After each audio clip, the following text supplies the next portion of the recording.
One always has to remember the terribly corrosive effects of war. Once a war starts, it's very, very difficult to stop. Once people take up arms, how do they finish? And then the way it filters down through societies. And you'll find in countries which are in conflict, you can be talking about the present day, and then you immediately go back 50 years, 100 years, 200 years. Every side will have grievances. Actually, people are very much the same. All people want security, they want health, prosperity for their families, their communities. You go from one community to the other, it's not much different. But once a war starts, it can be very corrosive. And of course, in Burma, you've had now over 70 years of war, and that the effects go very, very deep. One also has to remember that actually in Burma, most people speak languages which just come from 3 ethnic families, 3 or 4. Tibeto-Burmese, Mon Khmer, and Thai, Shan, and possibly Karen. All the cultures come from very similar origins, and then people share faiths, majority Buddhist, many Christians and Muslims, but it's like many countries, you have this diversity. But if you look at the societies, traditionally they get on very well, very complex societies. But once a war starts, and this is something I observed. So, for example, I noticed that many non-Burma people are very distrustful of Burma because it's their experience, not necessarily in their villages, but just generally. And I, as a journalist, I've had problems. Like when I was doing translations, I would interview Karen or Karenni villagers who had suffered. And I noticed the villagers said, the Burma came here and burnt down my village, or they came and killed us. They don't say the Burmese army, they say Burma. They actually use the name of the ethnic group because that's their experience. You don't really have Karens or Kachins going down to Rangoon and killing Burma people, but it's always the Burma army, which is led majority by Burma officers. It used to be at independence, a multi-ethnic army, but it's not anymore. You can hardly progress beyond captain in the Burma army today, or the Myanmar army, unless you're ethnic Burma. That is the decision of the regime. So the experience of the peoples in the hills, if a stranger comes and he's from the Burma army, that is their experience. But you can turn it around the other way, because I've spoken to Tatmadaw officers and I said, look, why do you behave like this? Why are you so cruel? And they've said things like, well, we don't want to do that, but you go there as an army unit and you go to some Karen villages or Kachin villages and they're all very smiling, and for a week you have good relations. And then next week you're on a patrol somewhere and there's a landmine, and some soldier steps on a landmine, loses his leg or is killed. And then you think, well, can I really trust these people, these villagers? Maybe they all hate me. So immediately you get this kind of antipathy. No one's trusting each other because of the war. And so things then get ethnicized. People start describing the conflict. Even though people on both sides maybe share the same values and hopes and aspirations, suddenly, because of the war and because of the killing and because of the discrimination, it becomes divisive. And this is a very, very unhelpful thing.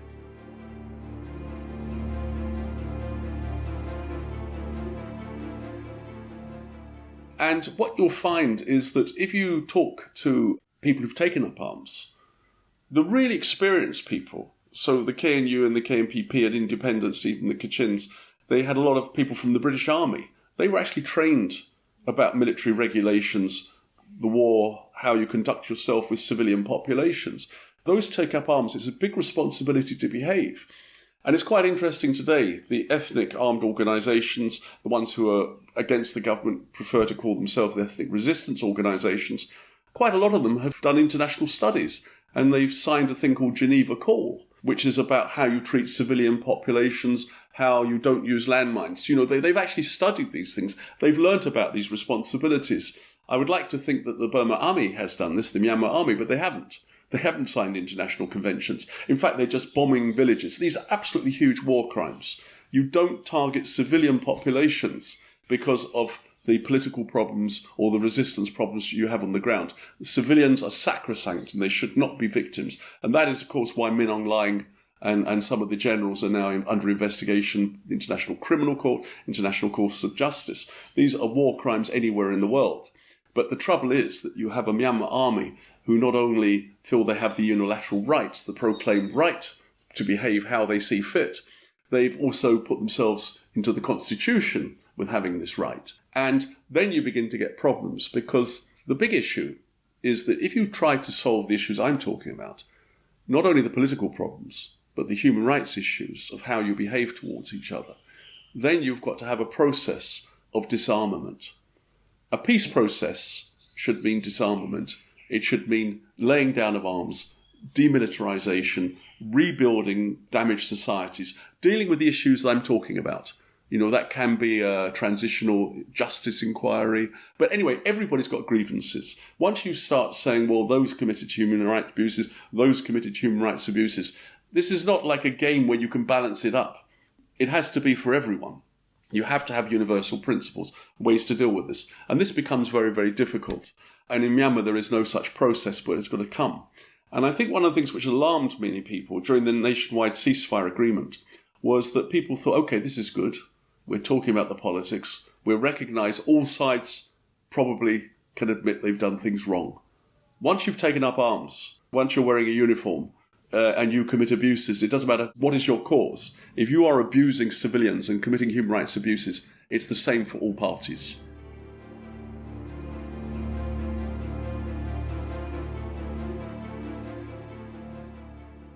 So with the NCA, the problem then was that as they got into the negotiations, and you have these processes called DDR and SSR, these are methods of ending a war, demilitarizing, creating security, but also a transition to a new political civilianized era. So they're international protocols. It became very clear that the Myanmar army, Min Aung Hlaing, they didn't recognize these. They had their own way of doing this. And basically, they were telling the armed ethnic organizations, you can disarm or you can join us. You have to be integrated into us. But regime change, demilitarization was not for them. In their view, they're doing nothing wrong. The future Myanmar would be with them still in control with armed forces. Now, they might say there's only room for one armed forces in the country. Of course, that could be true. But within the armed forces, you could have a federal system, you could have an autonomous system, you could have different groups in different ways, or you could have an inclusive system, as happened at independence, where you had Karen officers and Kachin officers and different units. So there are many ways you can deal with this. But the problem you've got is the Myanmar military who are saying, well, no, reform is not for us because we are doing no wrong. And so the country's now paying a terrible cost. But I would say the issues I'm talking about are much better understood since the coup, because the idea that Burma is one identity is actually not true. Any part of the country has different interests, whether you're in Yangon or Sagaing or, they're different places. And I think through their people's experience since the coup, especially people in Sagaing region or Magwe, have realised that they're also very marginalised under the political system. They don't go around every day thinking I'm Burma and, I'm not Karen. They go around wanting for their community and their progress, and they can see how they are also oppressed. And so those people have also started resisting, and the Myanmar army is treating them just the same as they treat the Karens or Kachins who resist. So now you get this kind of local understanding, local development, local resistance, and you even get groups there who are saying, okay, we have to do for our autonomy. The Sagaing, they have their own sort of Sagaing forum, they're discussing things about how they can solve their problems locally. So you're having the same community-based response, and it's in civil society, it's within the political structures, it's in the business community, it's in the faith-based communities. People are learning how to organise locally, and they're also beginning to understand about the systemic violence. See, many countries have wars and many conflicts, but they don't have them going on so long. And what they don't have is the systemic use of violence. And one of the most awful things which happened since the coup, in the past, the Myanmar army has a tactic where there's resistance of clearing people out. So they would have the 4 cuts, pyale, pya. They would send letters and say, you've got to move out of this area. If you stay behind, we'll regard you as a rebel and you can be shot on sight. And that was used in many parts of the country, in the Delta, Peguyoma in the 60s and 70s. Then it was used in the Karen state, Kachin state, Shan state in the 90s. It's been used in many places. Since the coup, because their area is shrinking, they're just using artillery and bombing from the air. It's a kind of terror, just to try and get people to move, to get people to obey. This is systemic human rights abuses on an incredible scale, and it increases this alienation, this polarization. But I would say the difference is, because they're using these tactics against the Burma population, many people in the country are beginning to understand this is not about ethnic issues. This is about our form of government. This is the system of government we want to have, where we respect the human rights, where we don't threaten people, where we don't coerce people. And one of the most shocking bits of evidence about what I'm talking about is the degree of displacement. This is a country with, let's say, about 55, 60 million people, let's say.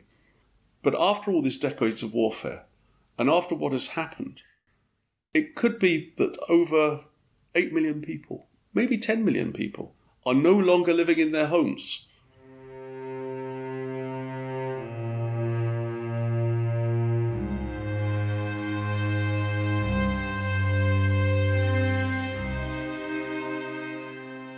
We're talking about IDPs, internally displaced people, and refugees can be counted.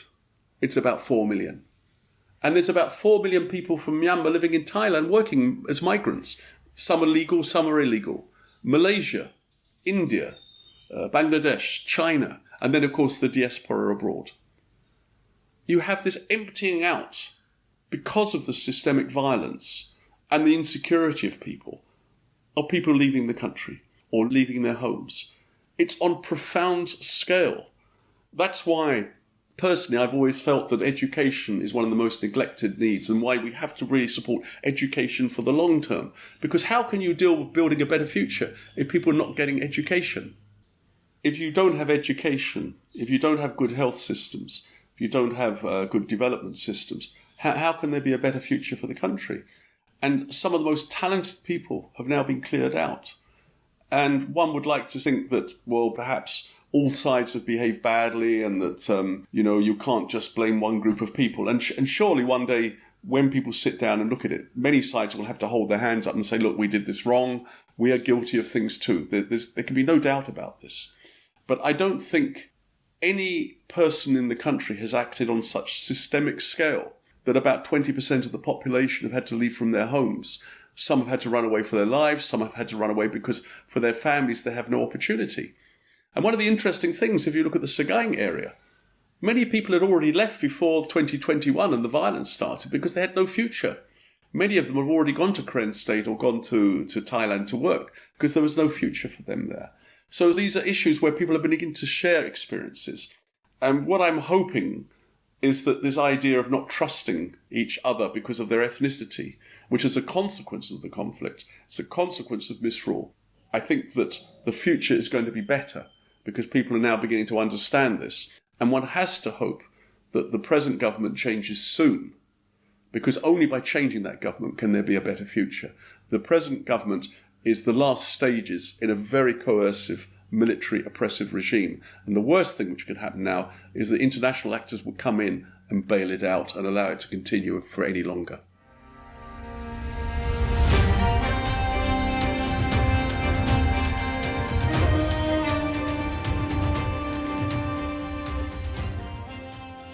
One of the problems of the country's conflict trap is that the conflict's been going on since 1948. It goes round in circles. There are different cycles. The 1948 cycle of independence, 62 of the military coup, 88 democracy uprising, 2021 we have the new generation resistance. So these cycles come, and then the conflict continues. The conflict cannot be resolved because of the politics, and the politics cannot be resolved with the conflict. And particularly today, in 2025, the whole world is asking, well, what comes next? The world's a very troubled place. Not only, Myanmar has these internal civil wars, Sudan, Syria, there's the Ukraine-Russia problem, Gaza, Palestine. Everybody's worried about these. In Afghanistan, there's unstable places. And so Myanmar is amongst them. And it's on the front page of those problems. 4 million refugees, IDPs, over 20,000 political prisoners, about 6,000 people killed by the security services since the coup, and perhaps 30,000 people, including civilians, combatants, killed in the conflict zones. So this is extreme by any standards. And everyone knows there's a political solution has to be found. Everybody would admit that. Especially after 1988, there was a generation of military officers. General Kim Nyut, who was the head of military intelligence, became prime minister. There were officers who knew that the military also have to change. But of course, ultimately they didn't really change. They took 20 years sitting in power, and they came up with the 2008 constitution, and today we can see that has failed. One of the most extraordinary things about this is that you have the armed forces claiming the right to be the government because they will solve the problems. They're the ones who are creating national solidarity. They're the ones who are creating the national unity. They're the ones who will oversee political change. They're almost saying the country can have any kind of political system it wants, but we will control it. We will be the guardians of this. And if you actually meet with them, it's very hard because they say we don't do politics. We're an armed forces, so we don't do politics. So how can you solve the political problems if they want to be in the controlling position? Now, one of the most extraordinary things, when you watch the generals on TV and they're cutting ribbons and they're doing parades and they're looking at their weapons and they're saying, we will ensure the country's future. And this has been going on since 1948. They have never defeated anybody. The resistance today is higher, probably, at any stage since 1948. So you have to ask, okay, we know the country has deep political problems, but you're saying you're going to control the country. You're not. You don't control the country. You control less than half. You don't have constitutions. You don't have elections. And they're going to have fake elections. If they do this. And they don't even follow international protocols, human rights. They're under investigation by the International Criminal Court. They're not even recognised at the United Nations. Everybody can see through this. So there's a kind of illusion. There was a very famous joke. I mean, I don't know whether it was deliberate or not, but they say we are the de facto government. And in the state media after 1988, there was a cartoon of them with one of the soldiers wearing a medal, which is supposed to say de facto, but the cartoonist wrote de facto. So everybody's laughing. They're a defective government. So I'm not saying this to be abusive or rude. I'm saying this is a reality check. We have to understand that the armed tactics are not working. Armed solutions create more violence. They might suppress. But the Myanmar army are not even defeating people. In the past, okay, they had more weaponry, they had more troops, but they're now being defeated by the Kokang and the Kachin and the Arakan groups in conventional warfare.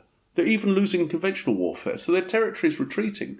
And it's beginning to look more and more like the breakup of Yugoslavia, where you had warlords like Milosevic, who later ended up before war crimes tribunals. It's like Min Aung Hlaing is holding on to power, saying we're solving it by using arms.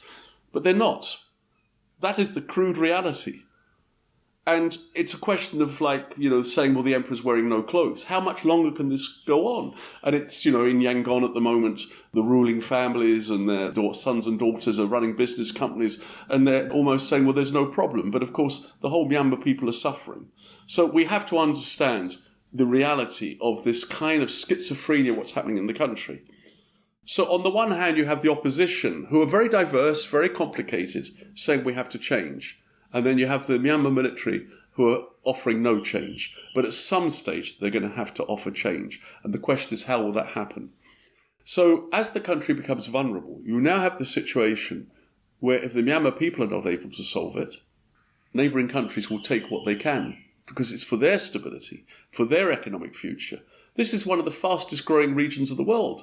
China, with the rare earths, with the deep sea ports, the oil and gas pipelines going to Yunnan, the gold and the jade, and then all the ethnic instability. They have their interests. They're making their moves. They're playing all sides.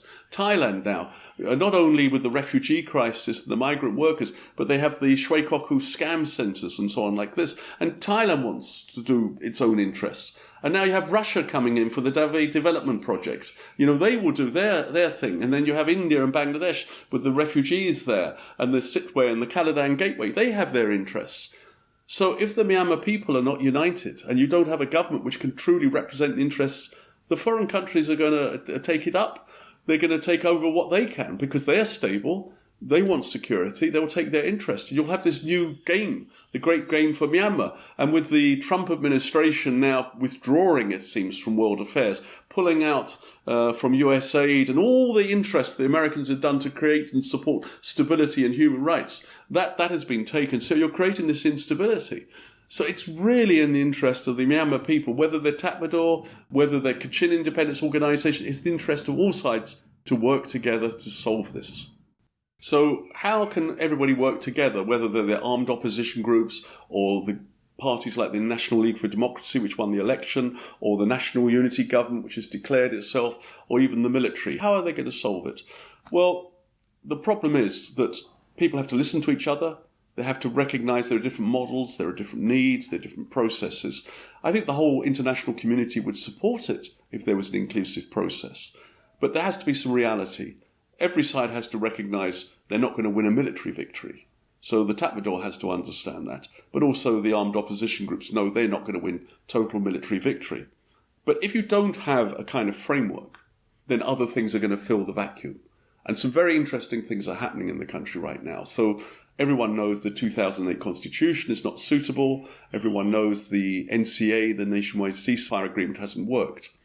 But now you have CDM, National Unity Government, CRPH, you have the elected politicians, the civil society. Many people are looking at new political models to come up with a federal charter. And very interestingly, one of the most dynamic things has been by the ethnic resistance organisations. They've gone back to 1948. They're seeing the Myanmar state has failed. They've seen they've been marginalised. And they're in many ways following the inspiration of the United Wa State Party, which 30 years plus ago made a ceasefire. And they're building up their own strength, their own capacity, their own military strength. They're getting hold of their lands first. You'll hear ethnic nationality leaders say today, if we have the land, we have power. So they're building up their territories. And within these territories, they're forming new political visions, new political models. The Kachins are doing it very strongly. They've been around for years. You could almost divide it. There are the groups which were formed after independence, like the Karen National Union was actually formed in 1947. The KNU is older than the Tatmadaw. They're actually the oldest surviving political party which is still functioning. So you have the KNU, you have the KMPP formed in 56, you have the New Mon State Party in 58, the KAO, Kachin Independence Organisation in 61. So these groups have a lot of experience, a lot of structure. They're improving their self-administration, not only their territories, they're improving the model of self-governance. And then you have a new generation of groups which came a little later, and today the latest models of these groups are like the Ta'ang Palang State Liberation Front, Ta'ang National Liberation Army, you have the Kokang Myanmar National Defence Alliance Army, you have also Pa'o National Liberation Organisation, you have the RCSS in Shan State Progress Party. Some have ceasefires, some don't, some are fighting the government still. But in their own ways, they're all working on their self-administration. And these are becoming stronger and stronger. And they're no longer just ethnic resistance organisations. Many of them are now forming much larger groups, like the Mon National Federal Council, Pa'o National Federal Council, Karen State Consultative Council, and so on. They're all forming their own broader councils, which are interim movements towards declaring state governments. So what they're showing is that they can form autonomy on the ground. They're creating a political vision of how they can run health, education, justice, environmental, land. They can run all these systems themselves, and they're creating models which are basically federal. So you've got a situation now where in the next round of negotiations, well, the central state's not created these things. The central state cannot impose these things. But you're now beginning to see represented what the central state has failed. So in the next round of negotiations, when it comes, there's no need to be fighting about these things. There is the real possibility that people can understand, yes, this is about health, this is about education, this is about being a Myanmar citizen wherever you are in the country, having equal rights, equal opportunity, and this can happen. And it's a question of finding a political model which will solve this.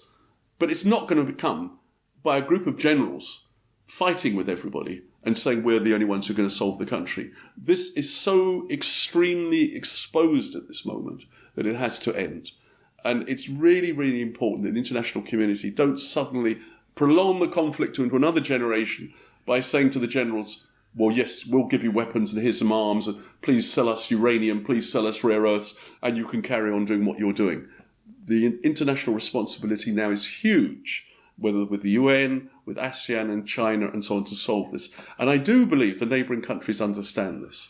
But there are also countries, like Russia at the moment, who enjoy instability. Instability is good for them because they feel it weakens their opponents, and they see their opponents as the West. If you have politicians like Trump or Putin who think instability is the way to progress your political agendas, that is a very dangerous philosophy. We know from the 19th century, we know from the 20th century, if you have an unstable world, what will happen. We need a world where people are talking to each other and communicating, because we're in a world of interconnectivity where problems can be solved.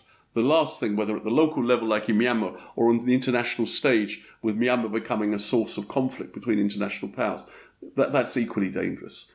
We've got to hope that wiser counsels prevail at this time.